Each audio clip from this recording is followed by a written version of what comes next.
Hello and welcome to my YouTube channel. Today we're going to continue working on the dragon we started about 2 weeks ago. This dragon is actually quite a sluggish and quite a slow dragon, and we're going to design it in such a way that it's actually like hunting a prey. First things first, I'm going to guide you to the steps I took this time. You see the original concept just a few seconds here. What we're doing actually is adding more detail, so you can see I'm actually adding detail into the wings itself, making sure that there's some kind of a muscle structure, actually making more of a convincing flow for the bones that are beneath there and the rest of the model. We're also increasing the size of the back here and the way the bones flow there. And this is actually more of a combination between like a ridge that's on the model and really a bone structure.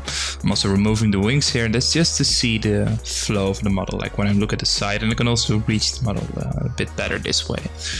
I'm using a regular combination between the clay tubes and the clay buildup with a softened alpha, and that'll make sure that whenever I'm painting the model itself, the clay that's actually being drawn onto the model has a more smoothed out feel.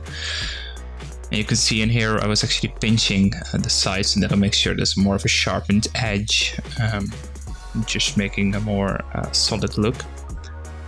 And I'm here connecting actually the tail and the leg themselves, just making sure that there is the right amount of fat and muscle tissue moving around.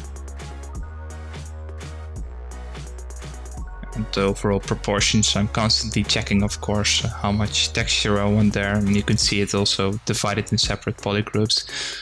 And now we're going to, if I'm not mistaken, tackling the wings here. The reason I started them with just C-sphere modeling, and you can very clearly see the rounded shapes of the C-spheres that were in there. And I'm now actually making sure that there's more of a pointed feel to it, and actually the flow of them a little bit better.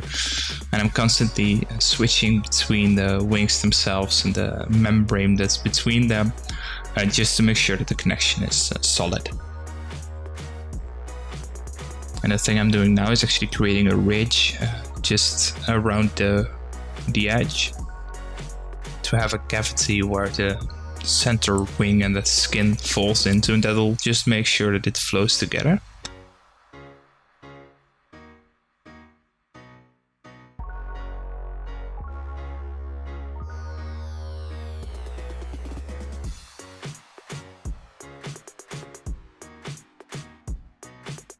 The thing I'm doing now is actually making sure that I have a more solid array of polygroups. I'm actually splitting the model here, and that just makes it easier for me to select later on. So if I want to select either one leg or one arm, or only the torso or only the wings, I can use my polygroup selection actually to have a separate piece to select. So if I want to select either the upper jaw or lower jaw, I can easily just click it and it will automatically be selected. And the reason I'm going to my low poly now is just to be sure. You can see the orange speck there, and that's just a polygroup. It's just a stray polygroup, so I wanted to be sure that it's also just connected to the rest of the model.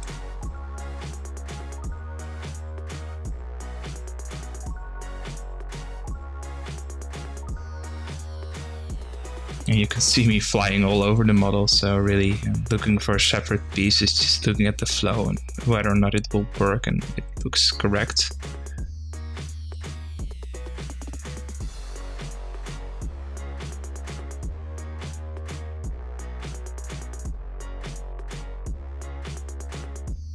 Most of the things I'm doing now is also just using the symmetry, and now later on, maybe I've already done it, I guess it will later on, I will shut off this symmetry just to be sure that I can work on separate pieces. The same thing with the tail here. Those spikes are already placed in an asymmetrical way, so they're all just scattered around. So with disabled symmetry, I'm now painting around those spikes to actually emphasize the fact that the skin is pushed up because of the spikes that are growing out of there. I'm also making stretch marks, so I can easily use the regular clay buildup to, well, get that look, like a more of a striations and a more of a torn look to it, a feel to it. And after I did that, I can now use a move elastic, and I'm moving the inner parts down and moving them alongside the normal, so actually pushing them down. That'll make sure that if you can look into the cavities there, that you can actually see that it's going down, and there will be a little bit more of a shade and giving almost like an ambient occlusion feel.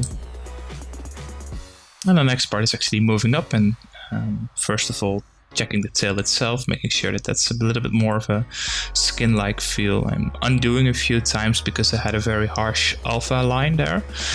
The alpha actually made it look like it was torn into the model, and that's actually something that I don't want. Once again, first step is always with the symmetry on, so I can move larger pieces and have a more solid look. And after those, you can see the symmetry very clearly here. And after that's done, then I'll turn down the symmetry and I'll go over it just a little bit to make really a separation between the left and the right side. And because I'm using the clay brush with an alpha, you can really get that skin folding feeling, and that's what I'm going for here.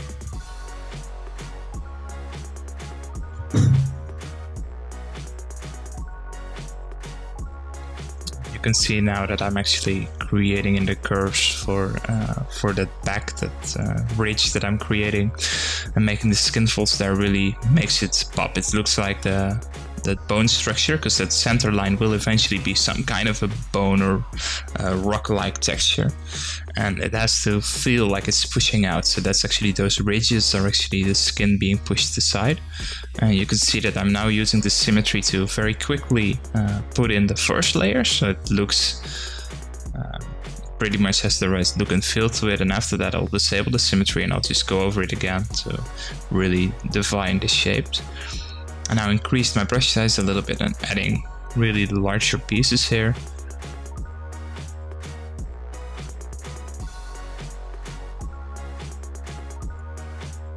And if I'm not, now the symmetry is off, and now I can easily just paint all over it again. And what I'm actually doing is just looking at places where it's connected, and I'm reapplying some detail there. So on both sides I have the same base layer actually going on the model, and then after that I'm just going over it once more with my regular clay brush just to clean it all out. And then you can really see that it's all flowing together, and I'm making a difference between the right and the left side, and you can actually see that I'm looking at the front of it, and that's just to be sure that it's all connecting up and that there's not much of a symmetrical feel to it.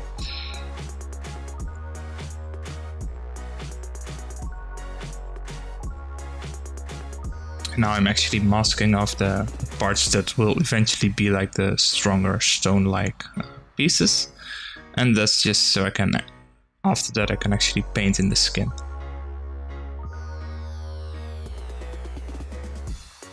And I'm using